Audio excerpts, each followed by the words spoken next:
अस्सलाम वालेकुम स्टूडेंट्स, मैं हूं अबरार अहमद और आप देख रहे हैं अबरार टेक्निक्स।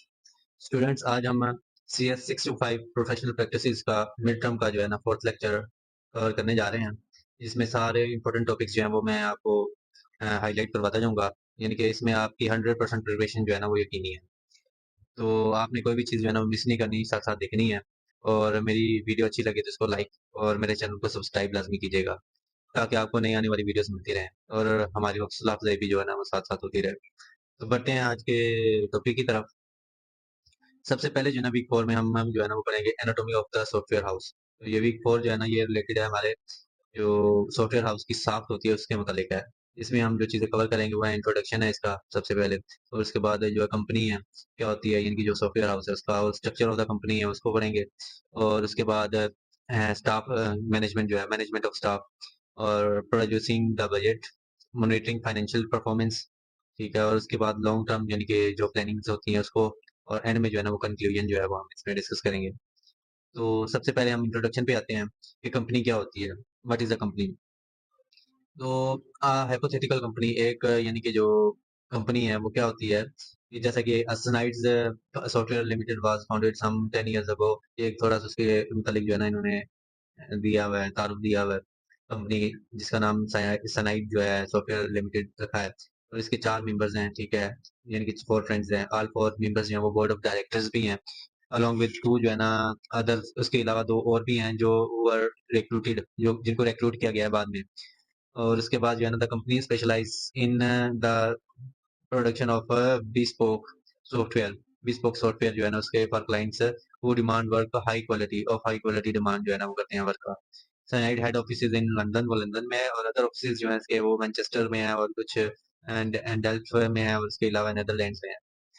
तो यहाँ पे यानी कि जो सॉफ्टवेयर हाउस का बुनियादी तारुफ करवाया गया है कि एक सॉफ्टवेयर कंपनी असल में क्या होती है और ये कैसे वजूद में आती है, और इसका मार्केट में क्या किरदार होता है।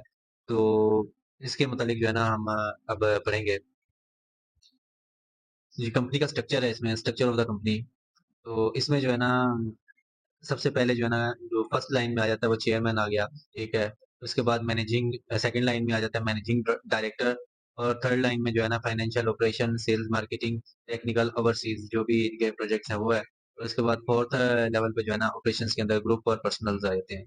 ये स्ट्रक्चर आपने याद रखना है, चेयरमैन कौन सी फर्स्ट लाइन में है, सेकंड में है, थर्ड में है, थर्ड लाइन मैनेजमेंट में आता है, और मैनेजिंग डायरेक्टर कौन सी लाइन मैनेजमेंट में आता है। तो ये सारी चीजें जो है ना आपने इसमें देख लेनी है। अब ऑपरेशन डायरेक्टर इसके बारे में यानी कि अभी तफसील भी दी गई। ऑपरेशन डायरेक्टर ये होता है, वो क्या होता है, वो is responsible for all the revenue. जो ऑपरेशनल डायरेक्टर होता है, ये एमसीक्यू है आपका इंपॉर्टेंट है। ये ऑपरेशनल डायरेक्टर जो है ना वो रिस्पॉन्सिबल होता है, उसकी रिस्पॉन्सिबिलिटी क्या होती है, उसकी रिस्पॉन्सिबिलिटी होती है revenue earning operations of the company. All the revenue earning operations of the company, उसके लिए वो रिस्पॉन्सिबल होता है। It is his job to ensure that जो भी प्रोजेक्ट है वो कंप्लीट हो सेटिस्फैक्टरली। ठीक है, और उसके बाद एंड रिसोर्सेज जो है ना are available to carry out the projects that company wins. और जो भी रिसोर्सेज चाहिए एक प्रोजेक्ट को विन करने के लिए वो सारे वो प्रोवाइड करेगा। और the personal report for him, जो भी पर्सनल्स हैं वो सारे रिपोर्ट करेंगे इसको, ऑपरेशनल डायरेक्टर को। अब उसके बाद आ जाता है टेक्निकल डायरेक्टर। टेक्निकल डायरेक्टर जो है ना ये तो हो गया ऑपरेशन, जितने भी ऑपरेशंस चल रहे होते हैं, ठीक है, प्रोसेसेस चल रहे होते हैं, उसका तो हो गया ऑपरेशनल डायरेक्टर। अब जो टेक्निकल डायरेक्टर होता है ये रिस्पॉन्सिबल होता है क्वालिटी का। ठीक है, जो भी टेक्निकल चीजें होती हैं जैसे कि क्वालिटी मैनेजमेंट हो गया, रिसर्च एंड डेवलपमेंट के लिए, और marketing at technical level, arranging for staff to give papers at conference. तो ये चीजें इसकी है, और उसके अलावा जो टेक्निकल ट्रेनिंग्स होती हैं वो भी इसकी रिस्पॉन्सिबिलिटी होती हैं, as opposed to training in से project management of presentational skills. जो भी स्किल्स वगैरह होती हैं, जितने भी टेक्निकल स्किल्स होती हैं वो उसका रिस्पॉन्सिबल होता है टेक्निकल डायरेक्टर। कुछ are the responsibility of the personnel function. और इसके बाद आ जाता है sunrise organisation structure structure type. तो इस जो कंपनी का स्ट्रक्चर टाइप है वो क्या है, तो इसकी जो है ना हम इसके बारे में डिस्कस करेंगे।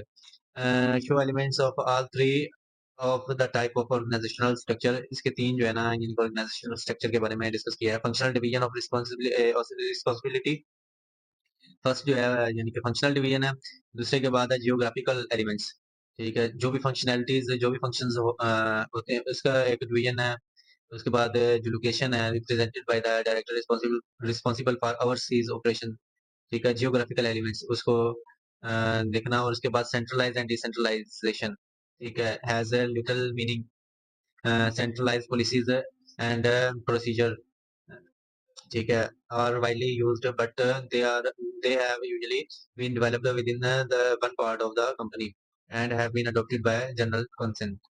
तो इन सिंपल वर्ड्स यानी कि ये जो है कंपनी जो है इसका स्ट्रक्चर जो है ये 3 हिस्सों में तकसीम किया गया है और इसमें जो है फंक्शनल डिवीजन है जो कि जिम्मेदारियों की नौयत के हिसाब से जो है ना इसको फंक्शनल इसमें यानी कि जो भी जिम्मेदारियां होती हैं वो सारी उसके हिसाब से तकसीम किया गया है।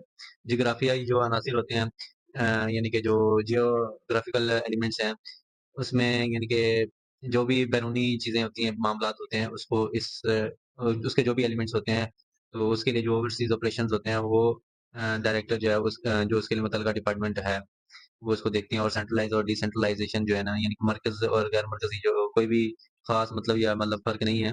तो मरकज़ी पॉलिसियाँ और तरीके जो भी पॉलिसीज़ वग़ैरह होती हैं, सारी वो इसमें देखी जाती हैं। यानी कि इसमें जो मैनेजमेंट आती है, ये 3 लेवल ऑफ मैनेजमेंट है। अब जो है नेक्स्ट है इसमें वो है in centralized versus the decentralized. In theory, staff have a sense of belonging to a group and regards their group manager as the manager who is permanently responsible for their career in the company. यानी कि इसमें जो भी staff होते हैं belong करते हैं किसी मैनेजर को, जो भी उसका ग्रुप मैनेजर होता है, तो जो मैनेजर होता है वही परमानेंटली रिस्पॉन्सिबल होता है उनके कैरियर के बारे में, यानी कि कंपनी का कैरियर जो भी होता है उस कंपनी को किस सिमत में लेके जाना है उसके लिए जो मैनेजर होता है वही रिस्पॉन्सिबल होता है in practice because project often required expertise from more than one group. तो यानी कि जो भी प्रोजेक्ट होता है उसकी जो एक्सपर्टीज चाहिए होती है एक से ज्यादा ग्रुप से चाहिए होती है। एक ग्रुप जो है ना वो कोडिंग कर रहा होता है, दूसरा सिक्योरिटी एनालिसिस कर रहा है, तीसरा जो है ना टेस्टिंग कर रहा है। तो एक ही ग्रुप पे जो है ना वो सारा काम मुनासिब नहीं होता, इसके लिए जो है ना मोर देन वन जो है ग्रुप इस पे उनकी एक्सपर्टीज चाहिए होती है। स्टाफ जो है often find themselves working on projects for group other than the one of to which they belong। ठीक है, जो भी यानी कि स्टाफ है वो किसी प्रोजेक्ट पे काम कर रहा है किसी ग्रुप के लिए, तो वो उन्हीं को बिलोंग करता है उस वक्त।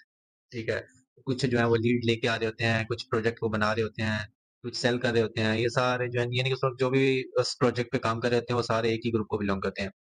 इन कंपनी जो है साइज यानी कि जो है सॉरी एक मिनट,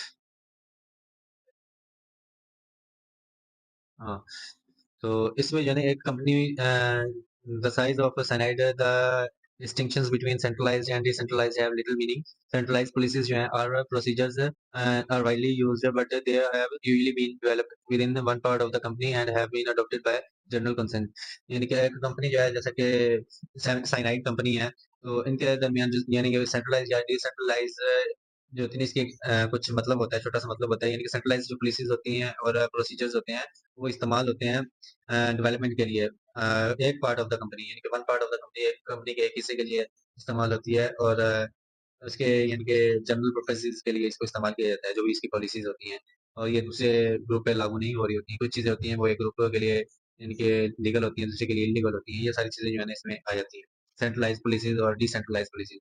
सेंट्रलाइज पॉलिसीज में ये होता है कि जितना भी जो भी सारे हैं सिस्टम है, स्ट्रक्चर है, वो सेंट्रलाइज होता है, यानी कि सबने एक अपने ऊपर वाले अपर मैनेजर को रिपोर्ट करना होता है स्टेप बाय स्टेप, और एक इनका यानी कि सेंट्रल मैनेजर होता है जिसको सारे रिपोर्ट करते हैं। डिसेंट्रलाइज में जो है ना फैसला जो है ना वो लोकल लेवल पर ले लिया जाता है। सेंट्रलाइज में यानी कि फैसला जो है ना वो एक अपर लेवल जो मैनेजर होता है वो उसके यानी कि जो ऑथराइज मैनेजर होता है वही सारे डिसीजन लेता है, लेकिन डिसेंट्रलाइज में जो है ना लोकल लेवल पर डिसीजन लेने की इजाजत होती है, तो वो वहाँ पे ले लेते हैं। मैनेजमेंट ऑफ स्टाफ या new employees versus old employees, outsider staff appraisals, employee achievement and contribution to the company were properly recorded। जो भी employees होते हैं उनकी जो achievements होती है या उनका contribution होता है कंपनी के लिए वो सब रिकॉर्ड किया जाता है। ठीक है, उनको रिकॉर्ड में रखा जाता है। Staff knew what was expected of them and what they needed to achieve in order to gain promotion। तो स्टाफ को ये पता होता है कि उनसे क्या एक्सपेक्ट किया जा रहा है और क्या चीजें चाहिए उसको यानी कि अचीव करने के लिए, प्रमोशन अचीव करने के लिए। तो proper plan for training and career development were made and regularly reviewed। तो यानी कि जो भी ट्रेनिंग होती है, ज़ाहिर है नए आने वाली एम्प्लॉइज़ को तो इन चीज़ों का नहीं पता होता, तो उनके लिए एक प्रॉपर ट्रेनिंग का भी जो है ना ट्रेनिंग और कैरियर डेवलपमेंट का भी इंतज़ाम किया जाता है रेगुलरली, जिसको देखा भी जाता है। मुख्तलिफ जो है ना सेशंस होते हैं जहाँ पे जो एक्सपीरियंस्ड बंदे होते हैं वो अपने-अपने जो चीज़ें होती हैं, एक्सपीरियंस होते हैं वो बताते हैं और उनको बताते हैं कि आपने कैसे-कैसे काम करना है ताकि कंपनी जो है ना वो तरक्की कर सके। Employees were aware of the companies opinion of their performance. जो एम्प्लॉइज़ होते हैं वो कंपनी के जो भी ओपिनियंस होते हैं उससे यानी कि अवेयर होते हैं अपनी परफॉर्मेंसेस को लेके, ठीक है? जो भी उनकी परफॉर्मेंस होती है उसके बारे में कंपनी का क्या ओपिनियन है ये उसके बारे में हर एम्प्लॉयी को पता होना चाहिए। ये ना हो कि मैं जो कर मर्ज़ी करता फिरां ते आगे अग्गों जेह्ड़ा है ना मैनूं कुछ कोई कवे भी ना, ये बात तो नहीं हो सकती ना। तो नेक्स्ट है प्रोड्यूसिंग द बजट। तो बजट कैसे प्रोड्यूस होता है? उसके हवाले से यहाँ पे थोड़ा-सा बताया गया। Staff in company are broadly divided into technical and earning staff. यानी दूसरा जो है टेक्निकल और रेवेन्यू अर्निंग स्टाफ जो है। और दूसरा जो होता है नॉन रेवेन्यू अर्निंग स्टाफ। ये 2 किस्म के स्टाफ होते हैं। एक ही जो है रेवेन्यू टेक्निकल स्टाफ होता है या फिर रेवेन्यू हासिल करने वाले स्टाफ होता है। दूसरा जो है ना जिनसे रेवेन्यू हासिल नहीं होता। तो ये चीज़ें जो है ना आपने देख लेनी है, ये इम्पोर्टेंट है कि स्टाफ कंपनी जो है ना वो कितने हिस्सों में डिवाइडेड होता है। तो 2 हिस्सों में डिवाइडेड होता है। एक तो टेक्निकल या फिर रेवेन्यू अर्निंग और दूसरा नॉन रेवेन्यू अर्निंग स्टाफ है। Both required different capital to work यानी दोनों ही चाहिए होती हैं मुख्तलिफ काम के लिए। तो इनमें जो है ना मॉनिटरिंग फाइनेंशियल परफॉर्मेंस वो जो फाइनेंशियल परफॉर्मेंस है उसको मॉनिटर करना। Monitoring cyanides performance against the budget should in principle be straight forward. ये मतलब साइनाइड कंपनी जो है उसकी परफॉर्मेंस को बजट के अगेंस्ट जो है ना वो मॉनिटर करना। यस बी स्ट्रेट फॉरवर्ड होना चाहिए। ईच मंथ हर महीने जो है ना इनकम और एक्सपेंडिचर्स जो है ना अंडर द वेरियस हेड और कंपेयर्ड उनको कंपेयर वेरियस मतलब मुख्तलिफ चीज़ों के अगेंस्ट जो है ना उसको कंपेयर किया जाएगा। And if significant deviations are observed corrective actions is taken. अगर उसमें कोई सिग्निफिकेंट डेविएशंस आ रही हैं, कहीं पे उतार-चढ़ाव आ रहा है, कुछ चीज़ें सही गलत हो रही हैं या सही हो रही हैं, उनको मतलब ऑब्जर्व किया जाता है और उसके अगेंस्ट जो है ना एक्शन लिया जाता है। तो कहीं पे डेविएशन आ जाती है उतार आ जाता है तो फिर उसको देखा जाता है कि ये किस वजह से हो रहा है और फिर उसको ठीक कर लिया जाता है। In practice this simple procedure presents many difficulties present यानी कि इस प्रैक्टिस के अंदर सिंपल प्रोसीजर जो है ना वो बहुत सारी डिफिकल्टीज को प्रेजेंट करते हैं। तो मॉनिटर फाइनेंशियल परफॉर्मेंस कंपनी जो है ना वो फोकस करती है। अब ये वाली चीज जो है ना ये वाली आपने देख लेनी है। तो monitor financial performance company focuses on किस किस चीज पे फोकस करती है ये वाली लाइन आपने देख लेनी है, ठीक है। कंपनी देखती है कॉस्ट रेवेन्यू को, प्रोजेक्ट कॉस्टिंग को और सेल्स को, ये इन तीन चीजों को देखती है। ठीक है, ये वाली लाइनें आपने हाइलाइट कर लेनी है। नेक्स्ट है हमारे पास cost and revenue. A major problem is caused by random fluctuations themselves, the product of many individuals factor, for example. तो जो मतलब बड़ा प्रॉब्लम जो आ रहा है जो कि फ्लक्चुएशंस रैंडम फ्लक्चुएशंस काज कर रहा है तो इसलिए जो है ना मुख्तलिफ फैक्टर्स को देखा जाता है जैसा कि annual budgets and staff hiring को देखा जाता है कि एनुअल बजट क्या है और हम स्टाफ कितना हायर कर रहे हैं। क्या हमारा जो स्टाफ है वो बजट से ज़्यादा तो नहीं हो रहा? कि हमें बंदा एक चाहिए लेकिन हमने 2 हायर कर ली हैं। तो इस चीज़ को भी जो है ना मॉनिटर किया जाता है। उसके बाद लार्ज प्रोजेक्ट्स कॉज़ डेविएशंस इन बजट। जो बड़े-बड़े प्रोजेक्ट्स होते हैं वो भी बजट की में डेविएशंस कॉज़ करते हैं। ठीक है? तो और उसके बाद फिक्स्ड प्राइस प्रोजेक्ट्स जो है ना एस्टिमेशंस जो फिक्स्ड प्राइस प्रोजेक्ट्स होते हैं उनकी भी एस्टिमेशन जो होती है उसको भी ये भी एक फैक्टर है जिसको देखा जाता है। प्रोजेक्ट कॉस्टिंग जो है ना because of these difficulties monitoring the overall performance of the company. तो इन डिफिकल्टीज़ को देखते हुए जो ओवरऑल परफॉर्मेंस है कंपनी की वो देखी जाती है कि साइनाइड आल्सो ट्राइज़ जो है ना वो कंपनी जो है साइनाइड वो ट्राई करती है to monitor the financial performance of individual project. अलग-अलग जो प्रोजेक्ट्स हैं हर एक प्रोजेक्ट का इंडिविजुअली जो है ना उसको फाइनेंशियल परफॉर्मेंस को वो मॉनिटर करती है through the project costing system के ज़रिए। The cost and revenue of each project जो है आर कैलकुलेटेड ईच मंथ हर महीने जो है वो जो भी रेवेन्यू होते हैं ऑफ ईच प्रोजेक्ट वो कैलकुलेट किए जाते हैं and and the cumulative gross margin जो है difference between total cost and total revenue to the date on the project calculated as percentage of the total revenue. जो भी मार्जिन होता है ग्रॉस मार्जिन प्रोजेक्ट वो कैलकुलेट हर महीने किया जाता है जो कि डिफरेंस होता है बिटवीन टोटल कॉस्ट और टोटल रेवेन्यू जो है ना ऑफ द प्रोजेक्ट उसके दरमियान जो डिफरेंस होता है उसको कैलकुलेट करके ग्रॉस जो क्युमुलेटिव मार्जिन जो है ना वो कैलकुलेट किया जाता है और कैलकुलेट परसेंटेज भी जो है ना टोटल रेवेन्यू की वो भी जो है वो इसी तरीके से कैलकुलेट की जाती है। In practice this system does not work well. तो ये जो है ना अगर प्रैक्टिस में देखें कि जो सिस्टम है ना वो परफॉर्मेंस उसकी वेल नहीं है तो फिर जो है ना मुख्तलिफ और चीज़ों को भी देखा जाता है। सेल्स को जैसे देखते हैं कि सेल्स जो है अगर बजट जो है ना इंक्रीज हो जाए एंड रेवेन्यू जो है वो drives partially from increased charge rates, partially from better staff utilization and partially जो है from increased number of staff। तो जो बजट है उसको इंक्रीज रेवेन्यू ड्राइवन जो पार्ट्स होते हैं, partly from increase charge rate जो है ना उससे भी इसको इंक्रीज किया जाता है, और इसके बाद जो है स्टाफ है उनको भी यूटिलाइज करके इसको जो है ना इंक्रीज किया जाता है। और इसके अलावा जो है अगर स्टाफ जो है ना इंक्रीज नंबर ऑफ स्टाफ है उनको भी मैनेज करके जो है ना ये किया जाता है। इन शॉर्ट मतलब कि जो रेवेन्यू में इंक्रीज है ना वो पार्शली यानी कि तीन चीज़ों से हासिल होता है। एक तो जो है आप इसमें चार्जेस जो होते हैं, यानी कि चार्ज रेट्स जो है ना, अगर किसी चीज़ जो है उसकी जो चीज़ बना रहे हैं या सर्विस प्रोवाइड करें उसका रेट बढ़ाने से जो है ना आप रेवेन्यू अच्छा कर सकते हैं। और उसके अलावा अगर आप अमले के जो है ना जो भी आपके पास स्टाफ है उसको अच्छे तरीके से यूटिलाइज करके हासिल कर सकते हैं। और उसके अलावा अगर आप स्टाफ जो है ना उसको इंक्रीज करके भी जो है ना आप अपनी सेल बढ़ा सकते हैं, रेवेन्यू बढ़ा सकते हैं। तो ऑल दीज फैक्टर्स जो है ना, ये जितने भी फैक्टर्स हैं ये are influenced by forward sale position. ये जो है ना ये सारे जो हैं जो भी मतलब सेल्स होती हैं उनसे मतलब मुतासिर होते हैं सारे।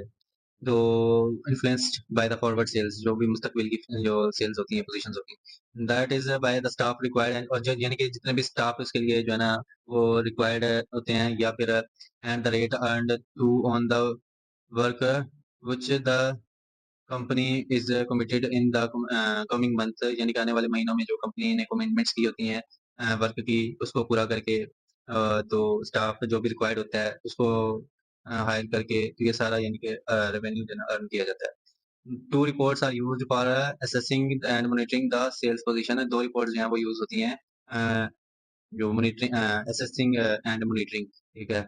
असेसिंग और असेसमेंट करना, ठीक है, और मॉनिटर करने से जो है ना सेल्स पोजीशंस के बारे में पता चल जाता है, इसकी रिपोर्ट्स हासिल की जाती हैं। तो आई होप ये चीज़ें आपको समझ आ गई होंगी। अब जो है ना इनमें से जो पहली है द कंफर्म्ड सेल रिपोर्ट, जो कंफर्म्ड सेल रिपोर्ट है for each grade the number of staff in that grade who are committed to contract in each of the following 12 months and total expected revenue from that grade in each month। तो ये यानी कि जो sales होती हैं ये report है, ये कंफर्म करती है, बताती है, यानी कंफर्म सेल रिपोर्ट जो है कि हर ग्रेड का जो है ना जितने भी जो भी ग्रेड्स हैं द नंबर ऑफ स्टाफ जो है वो जो भी उस ग्रेड में है वो आर कमिटेड, उस कॉन्ट्रैक्ट से कमिटेड हैं, वो 12 महीनों के अंदर जो भी एक्सपेक्टेड रेवेन्यू है, ठीक है, वो जनरेट करने के यानी कि कमिटमेंट होती है उनकी इन ईच मंथ, जितने भी हर महीने की जो भी यानी कि उनकी रेवेन्यू है ना उसको जनरेट करते हैं। द सेल्स जो है प्रोस्पेक्ट रिपोर्ट जो है शोज, ये जो दूसरी रिपोर्ट है सेल्स प्रोस्पेक्ट रिपोर्ट है, ये बताती है कि फॉर ईच सेल, हर सेल्स के लिए जो भी potential value of the sales, जितने भी सेल्स हैं पोटेंशियल वैल्यू उसकी, ठीक है, वो इसमें ऐड होती हैं। और उसके बाद लाइकवर्ड्स एंड लाइकली स्टार्ट डेट, और इसके अलावा स्टार्ट डेट होती है वो इसके अंदर ऐड होती है। लॉन्ग टर्म प्लानिंग यानी कि लंबे अरसे की जो प्लानिंग्स होती हैं, स्ट्रेटजीज प्लानिंग फॉर फ्यूचर, जो फ्यूचर्स के लिए फ्यूचर प्लानिंग्स होती हैं वो इसमें शामिल होती हैं। अब जो इसमें पीछे जो था वो यानी कि sales two reports use assessing and monitoring the sales position. तो सेल्स के लिए जो रिपोर्ट चाहिए होती हैं वो कौन कौन सी हैं, एक होगी कंफर्म सेल रिपोर्ट और दूसरी होगी सेल प्रोस्पेक्ट रिपोर्ट। ये दो नाम आपने लाजमी याद करने हैं सेल्स के लिए। और उसके बाद जो लॉन्ग टर्म है इसके लिए strategies in cyanide have two related aspects. जो स्ट्रेटजीज होती हैं लॉन्ग टर्म, उनके लिए दो एस्पेक्ट्स जो है ना उनको देखा जाता है। The first is to identify appropriate long term goals, जो हमारे लॉन्ग टर्म गोल्स हैं अप्रोप्रिएट, ठीक है, वो उसको आइडेंटिफाई करना। और सेकंड जो है ना to identify formulate plans overcome those problems which are inhibiting it for attaining these goals, कि वो इन गोल्स को हासिल करने के लिए जो जो भी प्रॉब्लम्स आ रहे हैं, जो रुकावटें आ रही हैं, उनको जो है ना आपने आइडेंटिफाई करना है। अब लॉन्ग टर्म प्लानिंग्स हैं वो इसमें इन्वॉल्व होते हैं। लॉन्ग टर्म प्लानिंग इन्वॉल्व्स, ये वाली चीज देख लेनी है आपने, expansion plan, company image, product mix for base revenue versus package okay, और फाइनेंस, इनके ये चार नाम, expansion plan, company image, product mix और फाइनेंस। तो ये चारों चीजें आपने इसके अंदर लॉन्ग टर्म प्लानिंग के अंदर इन्वॉल्व होती हैं। नेक्स्ट है यानी कि कंक्लूजन इसकी ये है कि साइनाइड जो है ना despite its problems it is a successful and well manage company है, however these need to go multinational. तो ये जो है ना मल्टीनेशनल जो है ना सारी इसको बनाने के लिए जो भी चीजें रिक्वायर्ड होती हैं वो करनी है। Do directors have expertise to manage is this transition, और to run the resulting company agreement for collaboration with जो कंपेरेबल कंपनीज हैं। मीन्स के जो कंपनी है जैसा कि साइनाइड कंपनी है, एक कामयाब और अच्छी तरह चलने वाली कंपनी है, लेकिन कंपनी को मज़ीद तरक्की के लिए यानी कि दूसरे मोबाइलिक्स यानी मल्टीनेशनल होना पड़ता है, होने की ज़रूरत होती है। तो इसमें जो मेन इनके सवाल आता है कि क्या कंपनी डायरेक्टर्स के पास इतनी महारत और तजुर्बा मौजूद है कि वो कंपनी को इंटरनेशनल लेवल पर कामयाबी से चला सकें? तो इसके लिए जो है ना डायरेक्टर्स जो हैं, इस मकसद के लिए कंपनी जो है ना वो बड़ी और मशहूर जो भी दूसरी बड़ी कंपनीज़ होती हैं, उनके साथ या तो कोलैबोरेट करते हैं या फिर एग्रीमेंट करती हैं, यानी कि पार्टनरशिप करती हैं, ताकि यानी कि कारोबार को बेहतर तरीके से बढ़ाया जा सके। और साइनाइड हैज़ नाउ रीच्ड, अब वो पहुँच चुकी है a point where it can no longer thrive as a private company and its future must inevitably be very different from its past. तो मतलब अब ये कंपनी जो साइनाइड कंपनी है, वो इस मुकाम पर पहुँच चुकी है कि जहाँ सिर्फ़ जन्म रहकर यहाँ रहकर मज़ीद तरक्की करना मुश्किल है। इसीलिए मुस्तकबिल में कंपनी को अपने पुराने तरीक़ेकार से मुख्तलिफ अंदाज़ अपनाना होगा, ताकि वो एक बड़ी मल्टीनेशनल कंपनी जो है ना वो बन सके। तो ये सारी इसकी कंक्लूजन थी। आई होप आपको हर एक चीज़ जो है ना वो वाज़ेह तौर पर समझ आ गई होगी। तो अगर आपको ये वीडियो अच्छी लगी हो तो इसको प्लीज़ लाइक और मेरे चैनल को सब्सक्राइब लाज़मी कर दीजिएगा, ताकि आपको नई आने वाली वीडियोज़ मिलती रहें। और मेरी वेबसाइट है, तो वहाँ पे भी चीज़ें जो है ना ये कुछ चीज़ें जो है ना अवेलेबल हैं, वीडियो का कंटेंट है, पास्ट पेपर्स हो गए, इस तरह की चीज़ें। और अगर आपको किसी चीज़ की समझ नहीं आ रही, तो आप कॉन्टैक्ट भी कर सकते हैं, मेरा व्हाट्सएप नंबर यहाँ पे दिया गया है। Thanks for watching about tech talks. Stay tuned and keep learning. अल्लाह हाफ़िज़।